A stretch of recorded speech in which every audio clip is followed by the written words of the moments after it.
Assalamualaikum warahmatullahi wabarakatuh. Halo semuanya, perkenalkan nama saya Rizda Aulia Salsabella. Di sini saya akan membahas materi mengenai peran influencer dan FOMO dalam membentuk keputusan ekonomi generasi Z. Nah, peran influencer dan FOMO dalam mempengaruhi keputusan ekonomi Gen Z. Nah, kita tahu ya, Gen Z itu lahir di era teknologi, jadi tidak terlepas dengan teknologi. Nah, media sosial itu menjadi bagian dalam kehidupan sehari-hari Gen Z.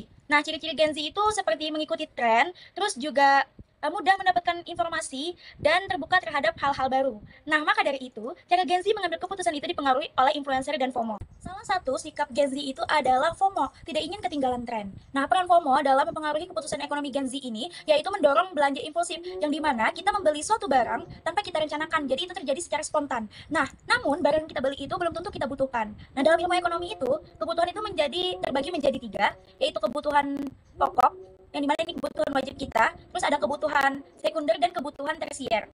Nah, tetapi terkadang orang itu membeli bukan karena kebutuhannya, tetapi ingin mengikuti tren, tidak ingin ketinggalan tren. Nah, pada dasarnya, kebutuhan manusia itu tidak terbatas, tetapi sumber daya untuk memenuhinya itu yang terbatas. Nah, dalam ilmu ekonomi ini disebut dengan keterbatasan atau kelangkaan, scarcity. Nah, maka dari itu kita harus membuat pilihan, mana nih yang harus kita dahulukan, mana kebutuhan yang ingin kita beli yang memang kita benar-benar butuhkan.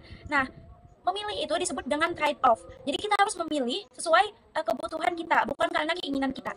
Di era digital, di era media sosial sekarang ini, banyak orang yang menjadikan influencer itu sebagai panutannya. Nah, jadi peran influencer dalam mempengaruhi keputusan ekonomi Gen Z itu, yang pertama ada influencer mempengaruhi perilaku konsumen. Jadi nih, ketika influencer itu mempromosikan suatu produk, dan produk tersebut menjadi viral, maka akan banyak Gen Z tertarik untuk membelinya. Karena sebagian orang itu berpikir kayak, aduh, idola saya, maka ini, saya juga harus punya nih. Nah, terus yang kedua itu ada influencer mempengaruhi permintaan pasar. Nah, dalam ilmu ekonomi, jika permintaan naik, maka harga pun akan naik.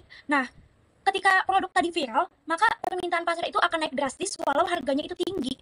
Dan para perusahaan itu juga akan menambah produksi barang tersebut. Nah, yang ketiga itu ada membuat produk sesuai tren. Nah, jadi ketika produk tadi viral nih, itu akan membuat tren baru di masyarakat. Nah, maka para produsen itu juga menyesuaikan nih memproduksi produk apa untuk sesuai dengan yang sekarang ini, sesuai trennya.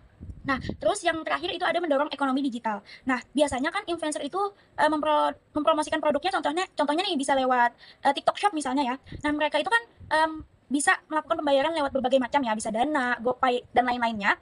Nah, ini menggunakan transaksi online. Nah, jadi ini mengembangkan ekonomi digital, meningkatkan ekonomi digital. Terus apa sih dampak dalam ekonomi? Itu ada dua, ada dampak positif dan dampak negatif. Jadi kita bahas dampak positifnya dulu. Yang pertama itu menggerakkan ekonomi digital. Yang sudah dijelaskan sebelumnya tadi bahwa biasanya influencer itu mempromosikan produknya, contohnya tadi lewat TikTok Shop. Nah, mereka kan menggunakan transaksi online. Nah, ini yang menggerakkan ekonomi digital. Terus juga membantu UMKM cepat dikenal. Contohnya nih, mengendorse influencer, mereka kan memasarkan produk kita nih, orang-orang yang awalnya nggak tahu nih sama produk kita, itu menjadi tahu dengan endorsean tadi. Terus juga menciptakan lapangan kerja baru, contohnya seperti konten kreator. Nah, sekarang ini kan banyak orang yang bekerja sebagai konten kreator. Terus juga ada admin media sosial. Nah, biasanya influencer yang apalagi followersnya itu banyak, mereka membutuhkan bantuan untuk mengelola media sosial mereka. Nah, ada juga pekerjaan digital marketing contohnya. Terus dampak negatifnya apa? Itu yang pertama ada meningkatkan perilaku konsumtif. Apa itu perilaku konsumtif? Itu di mana kita membelanjakan uang kita untuk membeli sesuatu, padahal sesuatu itu tidak menjadi kebutuhan kita, tidak benar-benar penting untuk kita. Nah, terus membuat generasi muda rentan terhadap masalah finansial. Nah, ketika kita tadi membelanjakan uang nih untuk membeli sesuatu yang padahal kita itu nggak butuh tuh sesuatu itu. Nah, itu kan menjadi perilaku boros untuk kita membuang uang padahal itu bukan kebutuhan untuk kita. Terus yang terakhir ada menciptakan bubble trend, di mana produk hanya laku sesaat lalu permintaan tiba-tiba turun. Nah, karena ada tren tadi, ketika tren itu naik, maka permintaan itu juga akan naik kan. Terus tapi ketika trennya itu sudah mulai hilang, memudar di masyarakat, maka orang-orang itu tidak tertarik lagi untuk membeli produk tersebut. Kita sudah di tahap kesimpulan. Jadi kesimpulannya itu adalah influencer dan FOMO ini berdampak besar dalam keputusan ekonomi Gen Z. Nah, dari sisi mikro, mereka mempengaruhi perilaku konsumsi individu. Dan dari sisi makro, mereka berperan dalam